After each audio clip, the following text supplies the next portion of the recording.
এক ঘন জঙ্গলের পাশে ছিল চকচকে নীল নদী, আর সেই নদীর মধ্যেই বসবাস করত দুই কুমির, কর্তা আর গিন্নি।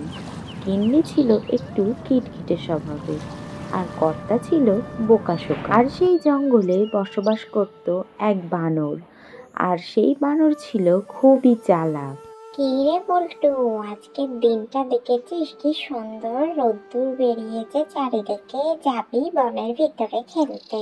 না রে, রোদ্দুর বেরোলেও শরীরটা যেন কেমন ম্যাজ ম্যাজ করছে, মোটেই কিছু ভালো লাগছে না। তাই ভাবছি আর একটু বিশ্রাম নেবো এই গাছে বসে। আরে চল না একটু ওই দিক গিয়ে খেলাধুলো করে আসি, তাহলে তোর মনটা ভালো লাগবে দেখি। না রে, আজ আমি যাবো না, আমার একদম ভালো লাগছে না।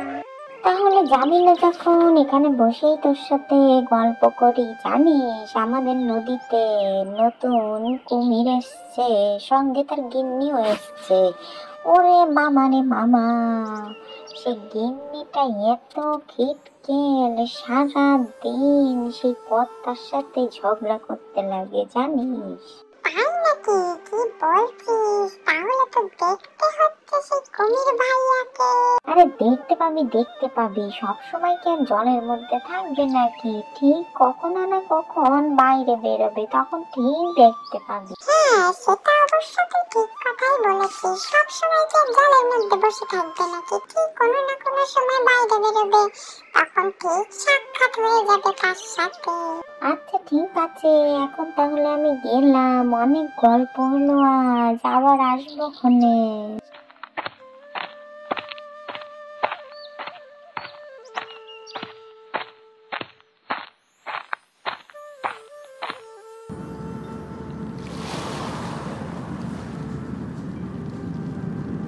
সারাদিন তুমি কি করো? রোদ পোহাও নদীর ধারে বসে আর ঘুম দাও।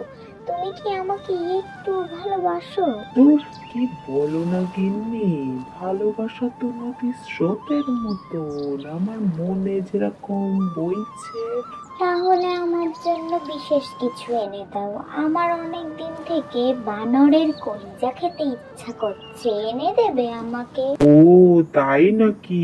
কিন্তু বানর তো গাছে থাকে, আমি কিভাবে ধরবো তাকে? বুদ্ধি খাটাও, আমার ইচ্ছা যদি পূরণ করতে না পারো তাহলে আর এখানে আসতে হবে না। কুমিরও মন খারাপ করে তার গিন্নির জন্য বানর খোঁজার নেশায় জঙ্গলের দিকে এগিয়ে যেতে লাগলো। হঠাৎই কুমিরটি একটা বানরকে দেখতে পায় গাছের উপরে। সে তাড়াহুড়ো করে তার দিকে এগিয়ে যেতে থাকে। ও বানর ভাই, তুমি গাছের উপরে কি করছো? নিচে নেমে এসো, আমরা একসাথে খেলা করি। নিচে যাবো কেন?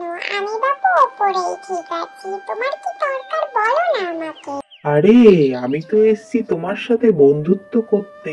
জানো নদীর ওই পারে কত বড় একটা আম গাছ আছে। ও মা, তাই নাকি? আম খেতে তো আমি খুব ভালোবাসি। সত্যি বলছো তুমি? আম খেতে তোমার ভালো লাগে? তাহলে তো তোমাকে সেখানে নিয়েই যেতে হবে। যাবে তুমি আমার সাথে? কিন্তু আমি নদীর ওই পারে যাবো কি করে? আমি তো আর সাঁতার জানি না তোমার মতো।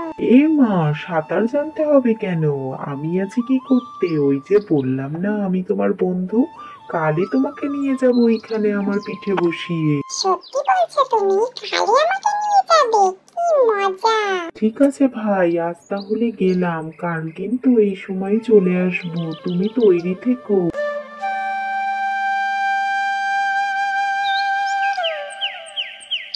কুমির চলে যাওয়ার পর বানরের সাথে কচ্ছপটি দেখা করতে আসে। কি গো ভাইয়া, এত খুশি কিসের তোমার? এই তো বলছিলে শরীর ভালো না, তারপরেও এত খুশি তোমার? আরে খুশি হব না? তুমি যে পোকা কুমিরের কথা বলেছিলে না, সেটা আজ সকালেই আমার সাথে দেখা করতে এসেছিল। ও মা, তাই নাকি? তাই এসে তোমাকে কি বললো? আমাকে বললো নদীর ওই পারে নাকি একটা সুন্দর আম গাছ আছে, সেখানে আমাকে কাল সকালে নিয়ে যাবে। কি বলছো কি? কুমির এই কথা বলেছে? আমার ওর কথা মোটে বিশ্বাস হচ্ছে না, কিন্তু ওর বউটা যা খিটকেল। না গো, তুমি যা ভাবছো সেরকম কিছুই না। আমি তো কুমিরটার সাথে কথা সায় দিচ্ছে না। তুমি না হয় যেও না, যদি তোমাকে নিয়ে কেটে ফেলে। আরে তুমি আমাকে নিয়ে চিন্তা করো না, অত সহজ নাকি আমাকে খেয়ে ফেলা। দেখি না কাল কি হয়। ঠিক আছে, তুমি যেটা ভালো বোঝো সেটাই করো, কিন্তু যা করবে একটু সাবধানে করো। এই কথা বলে কচ্ছপটি সেখান থেকে চলে যায়।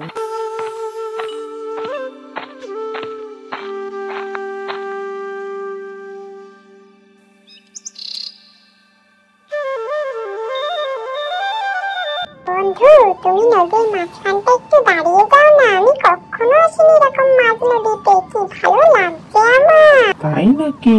করো করো, আনন্দ করে নাও, আজই তো শেষ আনন্দ। কি আজ শেষ আনন্দ? তার মানেটা কি? আমি কিছু বুঝলাম না। দাঁড়াও, আমি তোমাকে বুঝিয়ে বলছি। আসলে আমার বউ অনেক দিন থেকে বলছে বানরের কলিজা খাবে, তাই তো তোমাকে ধরে নিয়ে আসলাম। ও তাই নাকি? কিন্তু তুমি তো আমাকে এই কথা আগে বলতে পারতে। আমাকে তুমি অতই বোকা পেয়েছো। আমি যদি তোমাকে সত্যি কথাটা বলে দিতাম, তাহলে কি তুমি আমার সাথে আসতে নাকি? ও কিন্তু আমার কলিজা তো থাকে ওই গাছের কোটরে। আসলে আমার কলিজা নিয়ে তো আমি ঘুরে বেড়াই না। কি, কলিজা আবার গাছে থাকে নাকি? হ্যাঁ তো, আমাদের কলিজা কাছেই রেখে দেই, চাইলে এক্ষুনি গিয়ে নিয়ে আসতে পারি। ও তাহলে চলো চলো, আমি তো ভুল বুঝেই আগে থেকে তোমাকে নিয়ে এলাম। তীরে ফিরে বানর এক লাফ দিয়ে গাছের ডালে উঠে বসলো, আর কুমির নিচে দাঁড়িয়ে অপেক্ষা করছে তার। কি হে বানর, দাও তোমার কলিজাটা বের করে এবার আমাকে। বোকা কুমির, কলিজা কি কখনো গাছে থাকে? যে প্রাণী বেঁচে থাকে কলিজা তো তার শরীরেই থাকে। মানে তুমি আমাকে ঠকালে এইভাবে?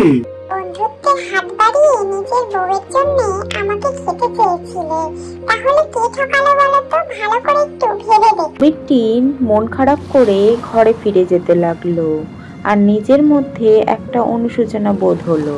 কি গো, আমার কলিজা কোথায়? কলিজা না নিয়ে তুমি বাড়ি ফিরে এলে? গিন্নি, বানর আমাকে বোকা বানিয়ে দিয়েছে। এখন তাহলে আমার চোখের সামনে থেকে তুমি দূর হয়ে যাও, তুমি তো সারা জীবনের বোকা। এরপরে কুমির মন খারাপ করে জঙ্গলের মধ্যে ঘুরে বেড়াতে থাকে, আর এক স্থানে দাঁড়িয়ে খুব কান্না করছিল সে। হঠাৎই সেখানে এক সাধু বাবা এসে তাকে জিজ্ঞাসা করে, হে কুমির, তুমি কেন কান্না করছো? কি হয়েছে তোমার? সাধু বাবা, আমার গিন্নির কথা শুনে আমি একজন বানরকে প্রতারিত করেছি, তাকে মেরে ফেলারও চেষ্টা করেছি। এখন আমার অনুশোচনা হচ্ছে। তাহলে তুমি এক কাজ করো, ওই বানরের কাছে গিয়ে ক্ষমা চাও। ক্ষমা চাইলে মহান হওয়া যায়, দেখবে তোমার মনেও শান্তি পাবে তুমি। হ্যাঁ সাধু বাবা, আমি বানরের কাছে গিয়ে ক্ষমা চাইবো, আর তার সাথে বন্ধুত্ব করে নেব আবার। তাহলে তুমি আর দেরি করো না, এক্ষুনি যাও, গিয়ে ক্ষমা চেয়ে নাও। সাধু বাবার কথা শুনে কুমিরটি খুশি মনে বানরের কাছে চলে যায় ক্ষমা চাইতে।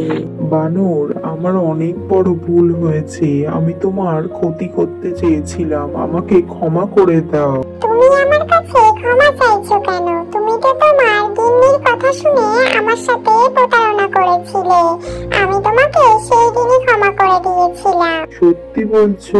তুমি সেই দিনই আমাকে ক্ষমা করে দিয়েছিলে? কত বড় মনের মানুষ তুমি, আর আমি তোমার কত বড় ক্ষতি করতে চেয়েছিলাম।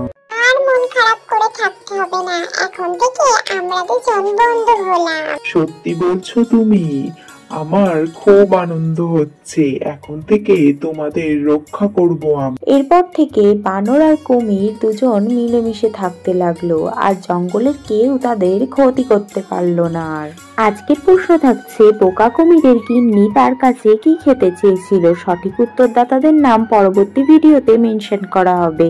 দেখা হচ্ছে তোমাদের সাথে নতুন আর একটি ভিডিওতে।